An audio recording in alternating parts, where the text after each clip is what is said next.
Souvenez-vous que vous êtes d'abord un Africain et que les arabo-musulmans ont massacré vos ancêtres comme des chiens. Et donc, lorsque vous prenez le retour... On écoute Sogola Défi qui va parler un peu de sa vision. Et arrivé, on s'appelle tardé, on regarde cette vidéo jusqu'à la fin. Mon capitaine Ibrahim Traoré. Mes respects, mon capitaine. Et toute l'Afrique le sait. Vous êtes le seul président africain que toute la jeunesse africaine aime actuellement. Et moi, le chocolat des filles, je ne fais pas la politique. Mais je vais vous dire, vous avez touché mon cœur. Ça, je vous le dis clairement. Vous êtes le seul président africain qui a touché mon cœur. Pourquoi? Quand j'ai vu vous valoriser, et c'est plus une affaire de discours, hein, vous valorisez les cultures africaines.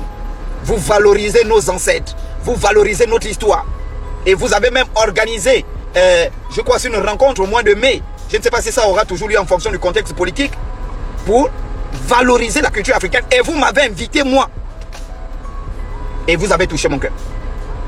Et toute la jeunesse africaine est derrière vous. Vous pouvez voir avec les manifestations que les anglophones ont eu à faire partout aux États-Unis. Derrière vous. Les gens le font, c'est pas à cause de la décolonisation politique. Les gens le font à cause de la culture. Parce que quand ces gens-là vont en Europe, aux États-Unis, ils voient le niveau de modernité et ils voient ce qui se passe en Afrique. Comment les dirigeants africains volent, pillent, prennent l'argent, construisent à l'étranger, tout ça, ils sont déçus. Et quand ils voient quelqu'un qui vient restaurer l'image de l'Afrique, restaurer l'image de son pays, sur le plan de la culture, des traditions, tout ça, ils ne peuvent qu'être contents. Mon capitaine, toute l'Afrique est derrière vous et vous avez mon soutien. Mais n'oubliez pas quelque chose. Thomas Sankara disait, la colonisation culturelle est la moins coûteuse et la plus efficace. Souvenez-vous que vous êtes d'abord un Africain et que les arabo-musulmans ont massacré vos ancêtres comme des chiens. Et donc lorsque vous prenez le retour à ce réveil africain, après on vous voit encore prier en arabe, parler du Coran, tout ça d'Allah. Nous, ça nous met quand même, ça nous gêne. Et n'oubliez pas que si on n'arrive pas à vous atteindre sur le plan politique, ils vont passer par la culture, par les églises, par les mosquées pour vous atteindre. C'est pourquoi vous devez quitter l'islam pour vous consacrer uniquement à nos traditions.